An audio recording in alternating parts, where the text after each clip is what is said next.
stone lovers, YouTubers, whatever you're doing, if you just stumble across this video. So we are back in Pendle Witch Country, and it's red hot today. Even it's that hot that the witches have been taking the house off. So today's project, we are carrying on this resplendent dry stone wall. We thought we'd get this section up just so you know that I'm not talking twaddle and filling you full of hot air with the nonsense that I garble out of you. So this is the finished wall. It's 7 foot high, and it replaces the original wall. Well, that's not original, that's just a stone repair on the original retaining wall.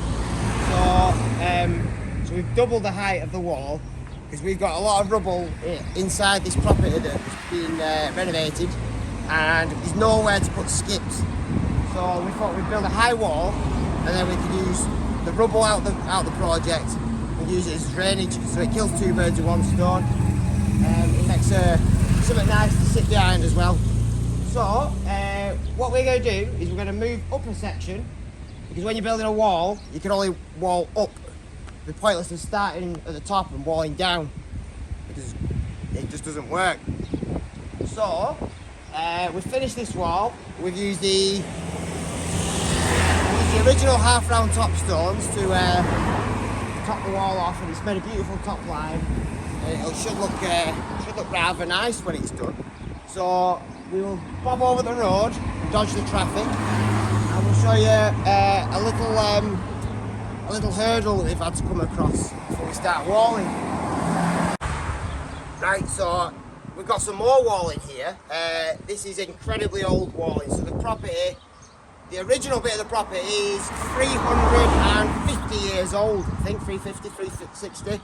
That's that section. This section of the property is 260 to 280, and I think that section is about 180, somewhere around there. I've forgotten how old it is, to be honest with you. But what we've come across is a land drain.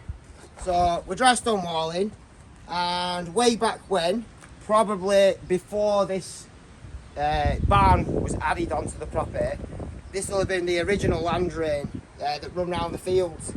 So up and down the lengths of the British Isles, and I presume around the most of the world, this was the original way that you drained your land. All dry stone, all functional, and it's still working perfectly 160 years later. But unfortunately, the local building inspector isn't happy with the spec of this drain. So it's been carrying water away since the days that them Irish navvies put it in. But apparently it's not up to code. So we've had to upgrade it, get it up to code before we can put this wall over the top of it. So with land drains, the Irish navvies, Paddy will be coming along, scrubbing his head because he's had a banging hangover from last night, and he got on his shovel and he dug and he dug and he dug where the wet patches are, where they wanted the water to travel or send it to, direct it I should say, and he'd have made, so this land drain is 15 inch wide, 15 inch deep, so they might have dug, it says that we're talking about old stuff, we'll give it in inches instead of metric. So Paddy would have probably dug like a 5 foot wide channel, and then Paddy would have got his stone. I'm jumping the gun here. So Paddy would have found some big meaty flags or big stones like that. See another one there, and then he'd line the bottom of his trench. That creates a base for the land drain, and then you've walled up all dry stone, no cement or nothing. So he'd have walled it all up either side to the depth that he thought the amount of water that the drain has to carry, and then he put some more of the big flags on top. So you've got an enclosed channel, a drain, the water gets in, takes it to wherever you want, down onto your neighbour's property, get out your way, and then backfill it all with what you've just dug out. So I presume, we know, this drain goes under the corner of the barn, under the floor and out the top corner of the barn. It wouldn't have been put in there after the job, so this must be at least 160 years old, this work. Paddy's skeletons and bones now. So what we've had to do is to bring this drain up to modern code, because that young whippersnapper that's just finished his university degree and he's now working for building control isn't happy that this is going to take the water away. So what we've had to do is we've to put a 5-inch drain in and connect it to the road drain, bring some brickwork up, and then we've put a concrete footing on it, and that's got to be connected to a gully that's going to be around here.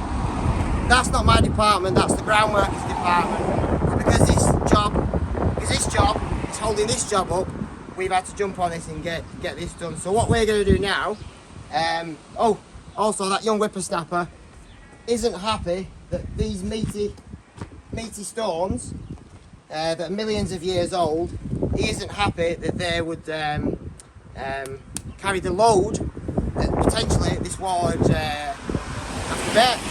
So we're going to replace that particular stone with this concrete lintel. So this is going to go in here, and then what we'll do is we'll just tooth in paddy stones on top of it. We'll get the land drain back up and covered, and then that when we can build over the top of that then. So we'll get this done and we'll come back and we'll show you how we put the footings in.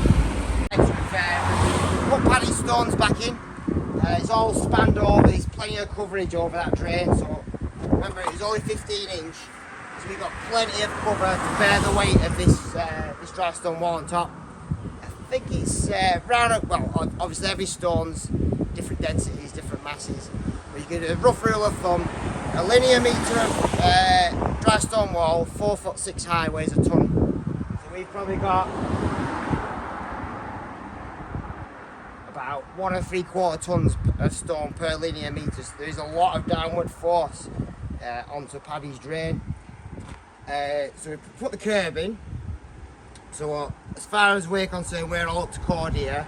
Land drain, that's one of the cover stones off the land drain.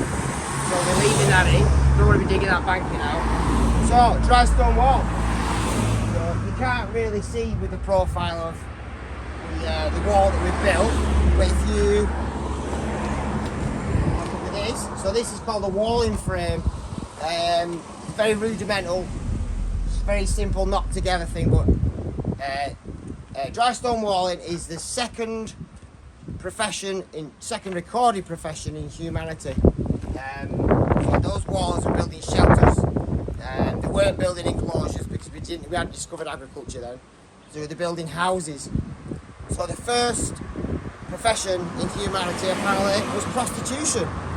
So I presume a waller would have built the prostitute's home. And I don't know how he got paid for that. No, I don't know. But so it's very simple. It's an old profession. So there's not a massive technology in it. You can't. It's just so simple. So we've just knocked together a frame, and the ideal structure for a dry stone wall, a freestanding dry stone wall, is an A shape.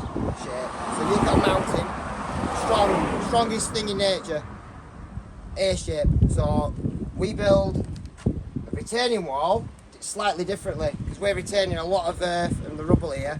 So we've got a vertical back face to the wall, and the batter on the front.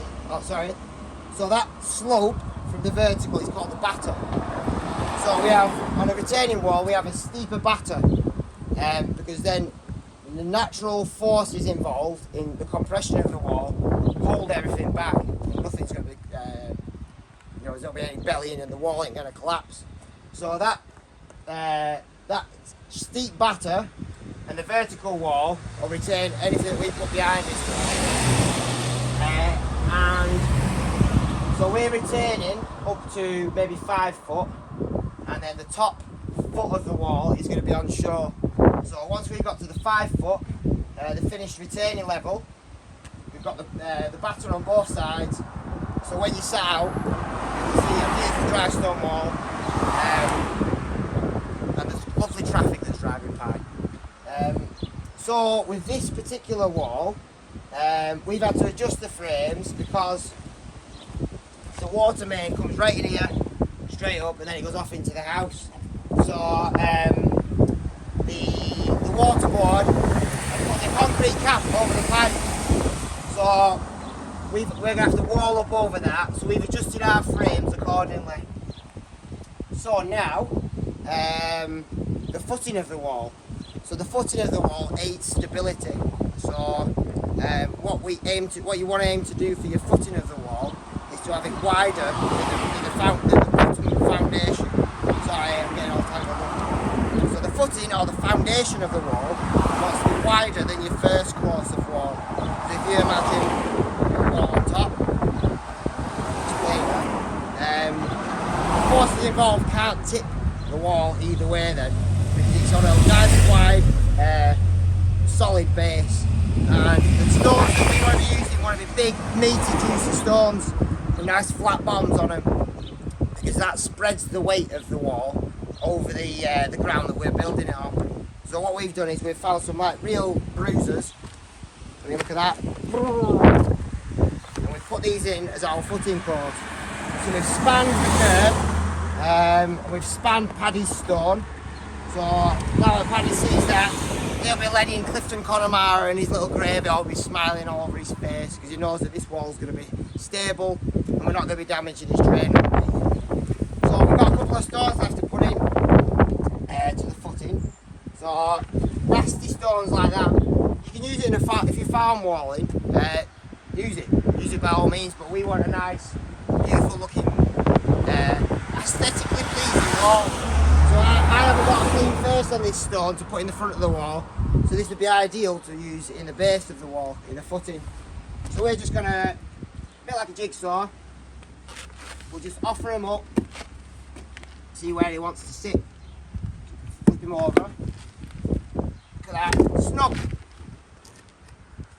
So we just keep, and you see the back of the wall there, so that's my vertical to the wall. So there's no way that this wall can shift. We've got a couple more stones to put in, so we can find. Actually, that's a nice one. So we're always crossing those joints. It's like there, we've crossed the curve there. Let's find something else. Might be able to move that up a little bit. Yeah, you see.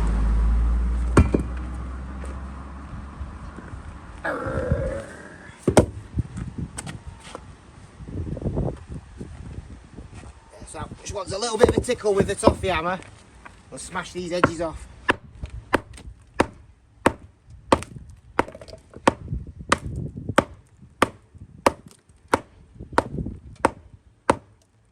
There we are. Get your mad up.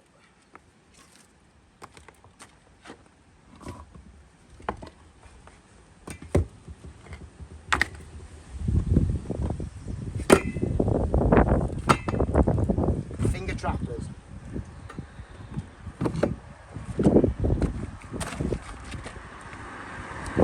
Jiggling stones now until you get them to sit nice and flat on the stone beneath, like that. Move that down. And we want a little one for in there. Let's see what we can find.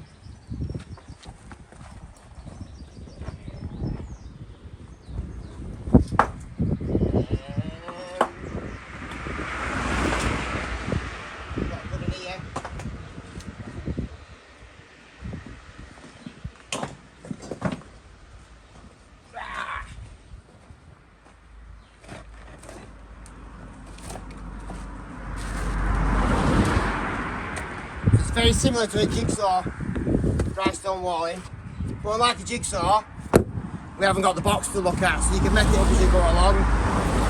Cut them pieces of the jigsaw. I used to do that when I was a kid. Couldn't get it to bit, I just cut them off. Didn't do the jigsaw right, because you're always left with pieces left at the end. So then, once we've got the footing course in, we can use broken bits of stone, just to pack underneath. So with this movement there, we don't want none of that. Get some pieces of stone. Oh, a nice little one. Pack them up. Stable. Smash them up.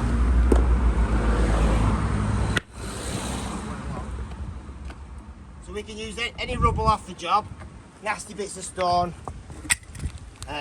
we could just fill them in, get rid of them.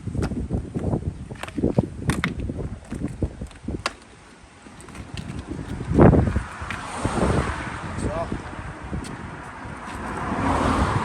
all bits of concrete, bits of slate, it's all stone. It's all useful.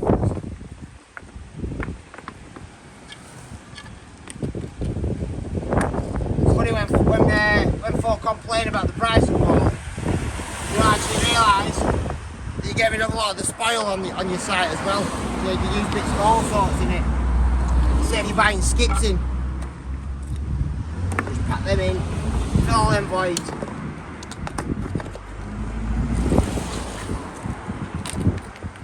So that when we put our first course of stone on top of this footing ain't going anywhere.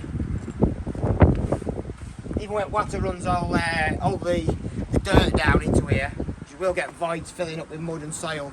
It's still stable. So we're going to set the lines up and we'll get our first course in. We'll come back and see how we do that.